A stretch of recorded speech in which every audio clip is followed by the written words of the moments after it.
Media Critical Analysis, Group 3. For our analysis, our group chose the news article titled Canadians Can No Longer Choose X for Gender When Applying for Nexus Card. It was published on August 6, 2025 by Catherine Morrison, published by the Canadian Press and uploaded by National Post. Here's a brief overview of the situation. Canadians who are applying or renewing Nexus travel cards, which is a joint Canadian and USA program that would speed up border crossing, can no longer choose X as their gender marker on those applications. Applications must choose male or female. This change took effect in February 2025. This shift took place because of a U.S. executive order under the Trump administration that requires U.S. federal systems and travel documents to only recognize two gender, male or female, no longer allowing non-binary or X-gender markers. Since Nexus applications run through the U.S. border, they have to follow that rule. When it comes to existing cards, Nexus cards that already have the X-gender marker will remain valid until they expire. This causes advocates for trans, non-binary, and gender-diverse people to misidentify themselves and sets us back in gender inclusivity. This connects to the class learning of gender and the upcoming rise of anti-trans policies in Canada and US. From a counter-hegemonic media perspective, the global news article challenges dominated power structures by drawing attention to how U.S. political authority overrides Canadian inclusivity policies. Within the Nexus program, while the U.S. government enforces a small binary understanding of gender, Canada officially recognizes non-binary identities through the X marker.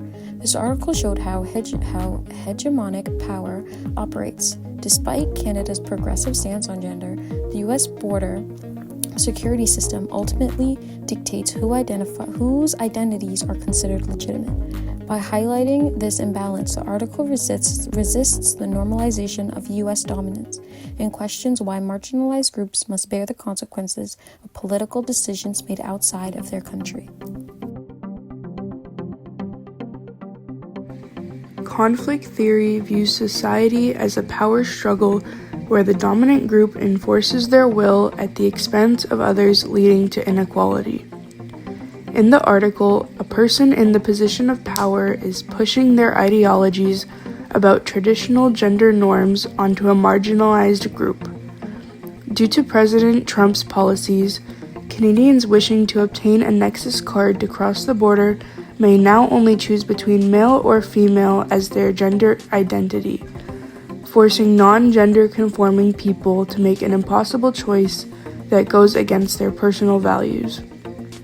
As per conflict theory, institutions like the government enforce strict gender categories, causing transgender and non-binary people to become marginalized and face discrimination. This forces them to fight for equality, and that struggle for power is central to conflict theory. The events this article depicts can be largely attributed to social strain theory. Social strain theory argues that people are forced to break laws and deviate from acceptable norms when there is discrepancy between societal goals and the means to achieve these goals. In this article, for instance, the goal of Canadians identifying as X on their Nexus card is to cross the US-Canadian border via their Nexus card. However, because of the recent ban of non-binary gender identification by the US government, these Canadians have no acceptable means to meet their goal. This lack of resources and acceptance or sudden change in law may force unexpected non-binary Canadians to resort to means that are no longer accepted to cross the border, for example, breaking the law. Thank you for watching our Media Critical Analysis visual essay. We hope you enjoyed.